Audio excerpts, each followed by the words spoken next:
Самый безобидный пранкер в Казахстане. Алмаз. Алмаз, как дела? Хорошо, Как сами. Хорошо, как настроение? Очень такой. Ты прямо сейчас можешь передать привет родителям через мой инстаграм. Кому? Маме, папе, ты же обычно так делаешь. Что? Телевидение же мама. Көтеріп кеттің. Телеарнаға қалай келіп қалдың сен? Таксимен келдің бе? Таксимен келдің бе? Индекс әкеліп тастады ғой.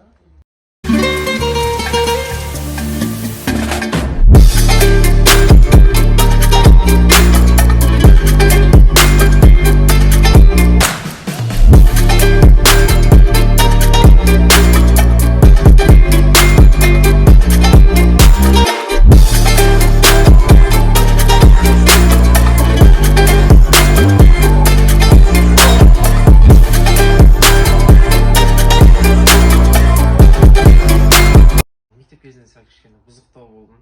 25 майда обязательно бір өлең айтам. Өлең айтқан кезде соқта старшына кішкене андай ғашықтап едім да.